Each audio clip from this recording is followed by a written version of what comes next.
¿Qué tal? Bienvenidos a las emisiones 2019 de Entredichos, quien hoy tiene por invitado a un secretario de Estado que sin duda trae una de las principales reformas del nuevo gobierno. Se trata de Esteban Moctezuma, secretario de Educación Pública, un maestro en economía política, quien tiene ya una larga trayectoria, tanto diría en el servicio público como en el servicio privado. Fue secretario de Educación, fue secretario de Gobernación y ahora repite como titular de la Secretaría de Educación Pública en este nuevo gobierno. Bienvenido, Esteban. ¿Cómo estás, René? Me da mucho gusto estar contigo y con toda tu audiencia. Muy bien. El día 12 de diciembre pasado presentaron el proyecto de reforma de iniciativa que abroga la anterior reforma educativa y propone la que ustedes impulsan. ¿De qué estamos hablando? ¿De una contrarreforma? No, porque la medición del avance en materia educativa no es la reforma previa. La medición es el aprendizaje de los niños y la búsqueda de calidad y equidad en nuestra educación pública. Entonces, yo más bien te diría que es un acuerdo que se está construyendo para impulsar la educación pública a través de mecanismos que permitan flexibilidad permanente para irnos ajustando a los enormes cambios que están dándose en el mundo. Nada más para estar claro, me dices que la iniciativa deriva del resultado que arrojan las evaluaciones de los escolares, no responde a la reforma supuestamente, como dice el presidente, mal llamada del sexenio de Enrique Peña Nieto. Sí, o sea, te digo que la iniciativa responde a toda una consulta que llevamos a cabo durante los meses previos a diciembre,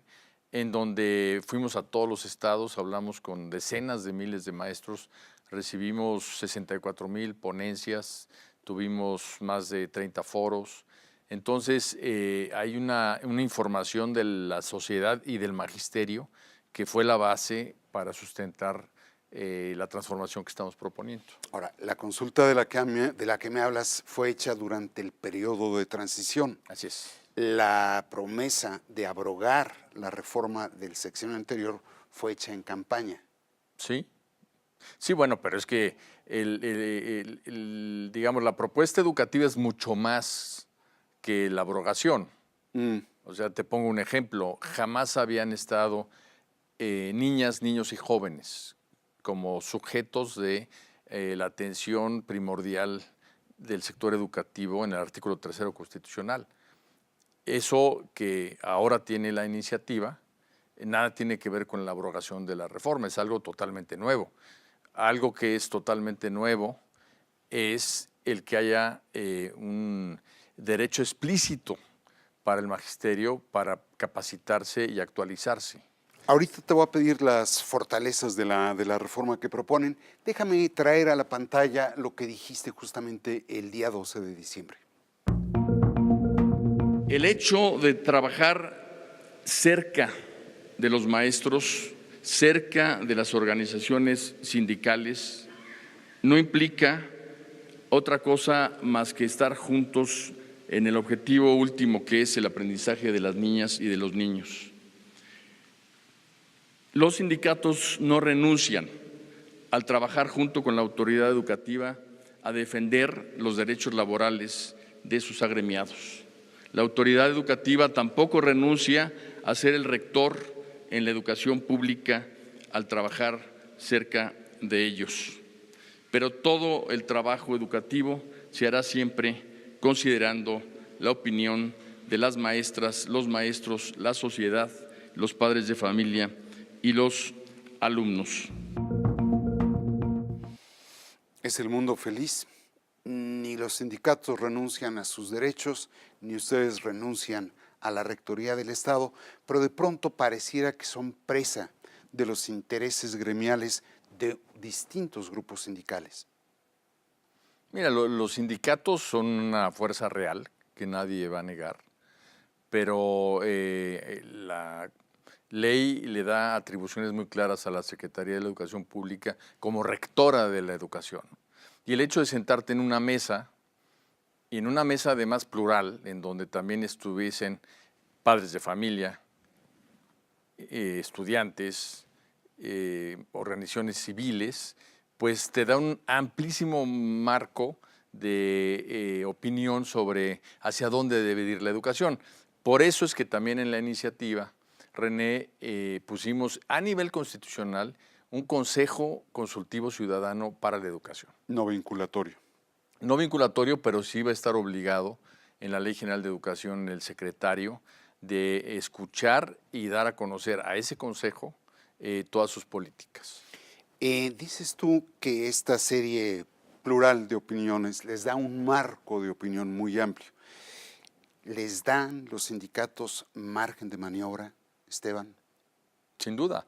Nosotros tenemos una propuesta y parte, digamos, de la obligación que tiene un secretario de Educación es lo que yo llamo la gobernanza de la educación. Tú no puedes aventar una política educativa como si estuvieras en un lugar totalmente aséptico. Tienes que considerar las posibilidades de triunfo de una propuesta educativa en función de la realidad, porque la realidad es muy terca. ¿No vas a ser rehén de liderazgos sindicales? No voy a ser rehén de liderazgos sindicales porque cuando hay una controversia, cuando hay una lucha incluso, pues cada uno tiene que fijar su postura y la ley permite precisamente medidas para llevar a cabo el conflicto en una forma totalmente legal, totalmente negociada. Yo te puedo decir que cuando se federalizó la educación, el sindicato no quería la federalización. Yo entonces era oficial mayor de la Secretaría de Educación Pública y negociamos con el sindicato más de 800 horas. Sí. Entonces fue que pudimos salir adelante. El problema es cuando los ignoras, el problema es cuando dices, yo soy la autoridad, esta es la ley y me voy derecho y no me quito, y entonces atropellas, que fue un poco lo que pasó. El maestro y sobre todo el sector educativo se sintió muy atropellado. El gobierno, la reforma educativa de Enrique Peña Nieto ignoró y atropelló a los maestros. Sí, y no solo a los maestros. A mí me han dicho muchos secretarios de educación estatales que no tenían posibilidades reales de negociar con el gobierno federal. Lo que estamos haciendo ahora es precisamente construir juntos el proyecto educativo, incluir a todos para que el resultado pues sea un resultado que pueda fluir. ¿Tú descartas que durante este sexenio no veremos bloqueos de carreteras, de aeropuertos, ¿cómo se dice?, sentones en las plazas públicas? Esa es la... No. ¿Cómo voy a descartar eso? Yo te puedo asegurar que va a haber. ¿Por qué? Porque hay muchas veces tácticas y formas de lucha de los sindicatos que dicen movilización, negociación, movilización, etcétera, y entonces, pues, sería ingenuo descartarlos, ¿no? Lo que sí te puedo decir es que, por ejemplo, el 1 de diciembre estaban anunciadas movilizaciones muy grandes, incluso una de 50,000 maestros, que no sucedió por negociación. Ya. Ahora sí, en una frase dime cuál es la principal fortaleza de la reforma que propones. La principal fortaleza es que fija la atención en el aprendizaje de niñas, niños y jóvenes. ¿Cuál es su principal debilidad? Su principal debilidad es que el cambio siempre provoca reacciones y efectos secundarios. Entonces, una transformación siempre conlleva reacciones. ¿Cuál dirías? ¿Dirías que no hay nada rescatable de la anterior reforma educativa? La referencia no es la reforma educativa. Y la reforma educativa tuvo muchas cosas que venían de atrás. La evaluación venía de atrás. No la inventó la reforma educativa. Y la evaluación va a continuar. Lo único es que va a continuar de una manera en que el maestro la va a aceptar como la aceptaba antes, porque no va a estar vinculada a lo que en la Constitución se puso y en la propuesta se va a quitar, la permanencia en el empleo. Esa palabra le costó muchísimo a la educación pública mexicana. La plaza de trabajo no va a estar amarrada a la evaluación. Así es. Ahora, tú dices que la evaluación de ustedes será diagnóstica, no punitiva. Pero, ¿y qué vas a hacer con los maestros no aptos para estar al frente del salón de clases? Bueno, lo que va a suceder es que se va a crear todo un sistema en donde el director va a ser responsable de liderazgo de la escuela, cosa que no sucede hoy. El director hoy está absorto en llenar En la cuestionarios administración. el 80% del tiempo.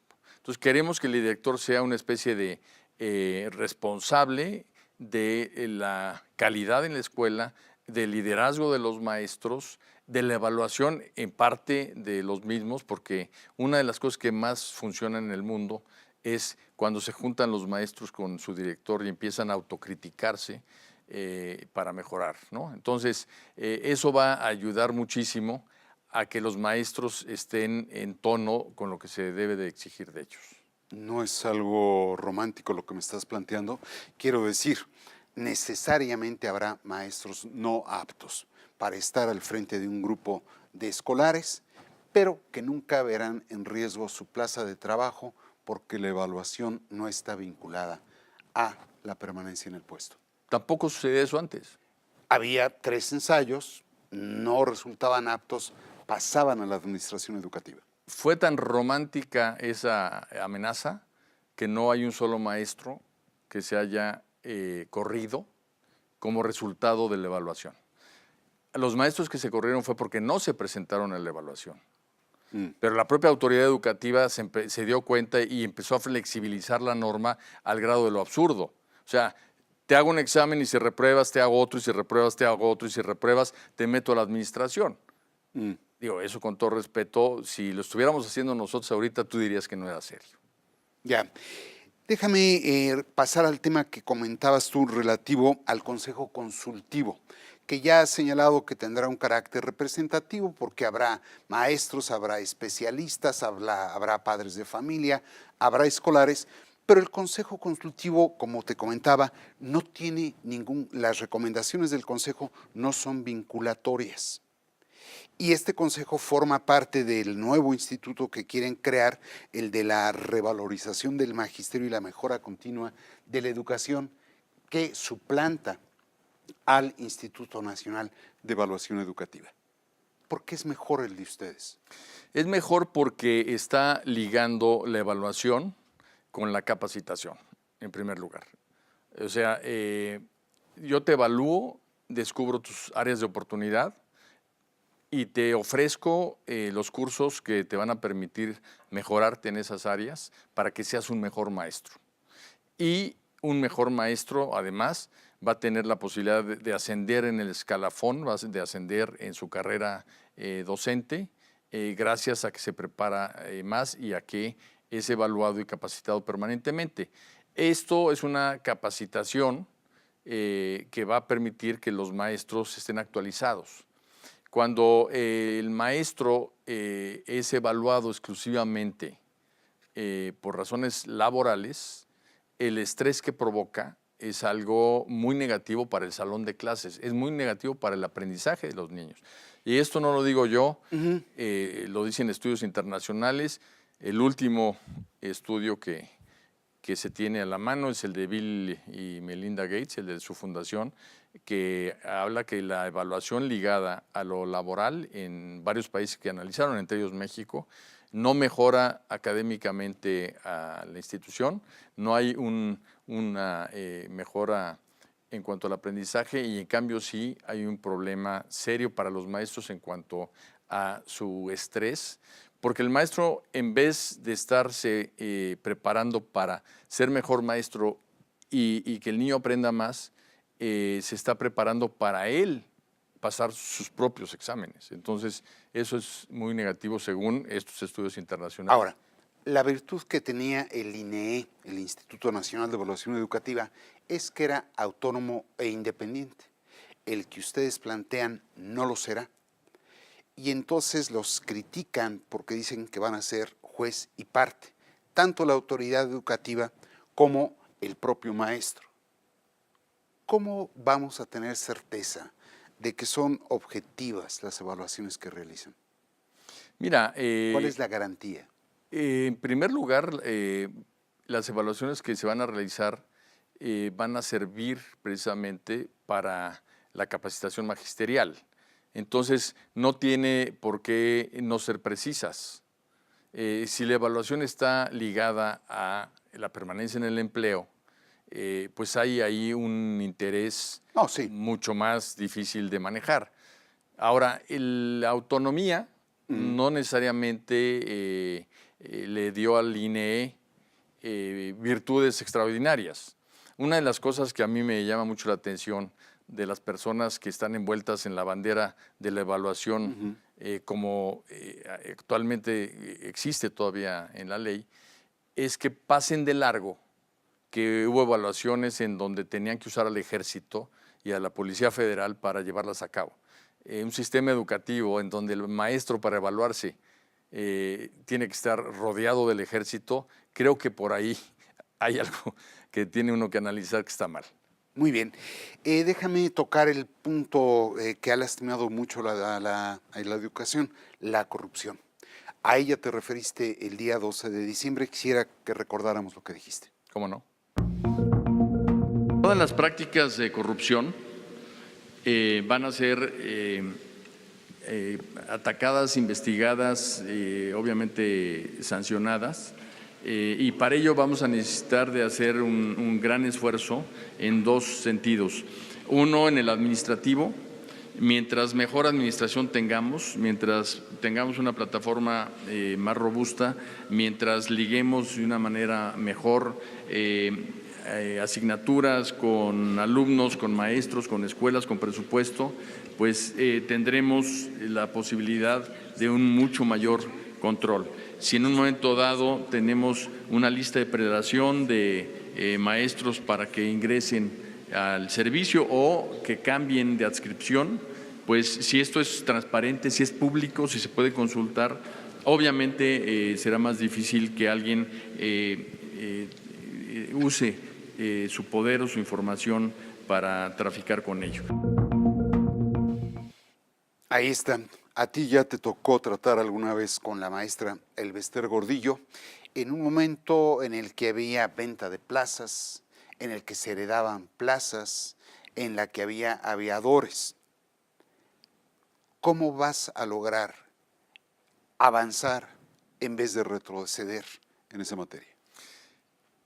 Hay una cosa que quisiera señalar de tu Por favor. pregunta, René. Hablas en tu pregunta como si esto fuera cosa del pasado, donde había venta de plazas, donde había aviadores, etcétera. Todo eso todavía existe. ¿Nos engañaron?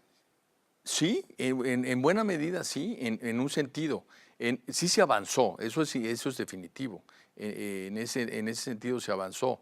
Pero en el sistema educativo todavía están usándose el poder de la autoridad educativa en materia de asignación de plazas y de Traspaso. de un lugar a otro y todo ello, y se está pidiendo dinero y basta que hables con los maestros para que te digan que eso sucede. Entonces, Eso existe hoy. Eso existe hoy y es algo muy lamentable que tenemos que combatir.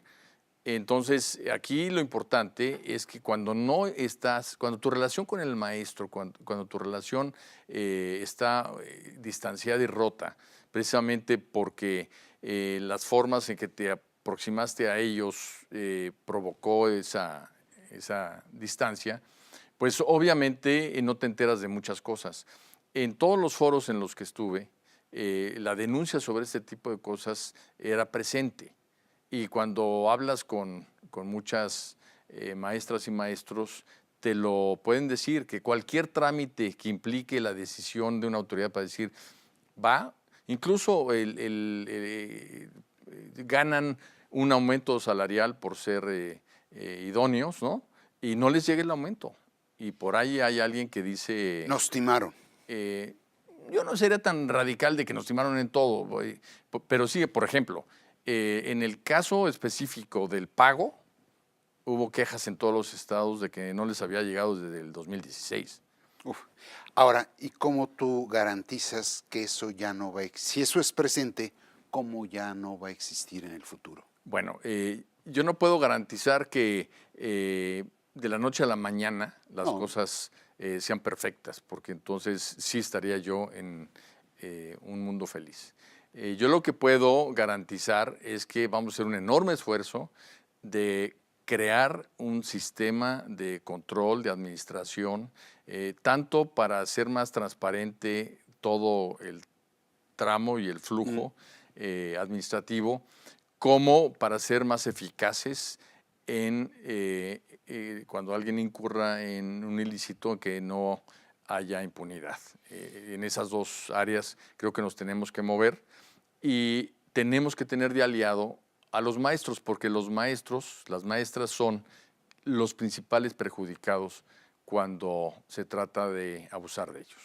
Ya perfilándome hacia la conclusión de la entrevista, nadie te puede pedir de la noche a la mañana que esto cambie, pero sí se te puede pedir que me des una fecha de cuándo podríamos advertir ese cambio. Mira, estamos trabajando en crear toda una plataforma administrativa en donde podamos tener un control en tiempo real de escuelas, salones de clase, maestros, asistencia, nómina, pagos, etcétera, toda la parte administrativa. En tu calendario eso Y es cuándo. esto debe de estar listo, digamos que para poderlo poner en marcha del próximo ciclo escolar al siguiente. Estaríamos hablando del año que entra. ¿Del año escolar? Estaríamos hablando ¿Del año 20? en el 2020, sí. Muy bien. Garantízame tú que la reforma que plantean con la abrogación de la anterior es producto de la consulta que realizaste y no producto de un compromiso electoral que adquirió el hoy presidente. No, son las dos cosas. Son las dos cosas. El señor presidente, entonces candidato, hizo un recorrido amplísimo, hizo una consulta, él, enorme, porque estaba muy cerca del electorado, y fue recogiendo el sentir de los maestros. Si tú te fijas, la oferta a los maestros de cambiar la reforma educativa no es de sus primeras ofertas, sino que se construyó en los meses de campaña. Y es porque él recogió ese sentir de los maestros. Ahora, No es producto de un pacto político para alcanzar el poder. no es un pacto político, es el sentir del magisterio en todo el país, en unos lugares más y en otros menos, que nos lleva también a un tema muy interesante, René. La reforma en un momento dado estaba mucho más aceptada en el norte que en el sur. Lo que te habla de un país que tiene que tener un sistema educativo con políticas diferenciadas en cuanto a su expresión regional. Y es algo en lo que estamos trabajando, en que las regiones puedan tener contenidos y puedan tener prácticas y métodos ajustados a la cultura, al sentir, al nivel socioeconómico de las regiones. Viene ya en la semana entrante, tan pronto como la semana entrante, el ajuste en la Constitución de lo que ustedes proponen, pero faltará todas las leyes reglamentarias que tendrán que acompañarlas, que sin duda se irán hasta el periodo de febrero-abril. ¿Cuándo tendrás listo el marco jurídico que requieres para implementar lo que propones? Lo que nosotros estamos diseñando y estamos viendo precisamente con la Cámara de Diputados es que podamos tener todo listo para abril. ¿Para echarla a andar en el año escolar 19-20? Para el ciclo escolar siguiente, sí, que empieza en julio. Julio 19. Muy bien. Y déjame hacerte una pregunta que me llama mucho la atención. En la conferencia en la que participaste, decías que se proponen llevar a cabo una política de Estado que dure 20 o 30 años. Así es. Así es. Sin embargo, ustedes vienen a derogar una política supuestamente de Estado que pretendía prolongarse 20 o 30 años. Y sexenio a sexenio nos proponen políticas de Estado que cambian cada 6 años. ¿Por qué esta va a ser diferente? Porque en su construcción están participando los actores de la educación. no es una política de la Secretaría de Educación Pública que con su criterio solamente se impone al resto del país.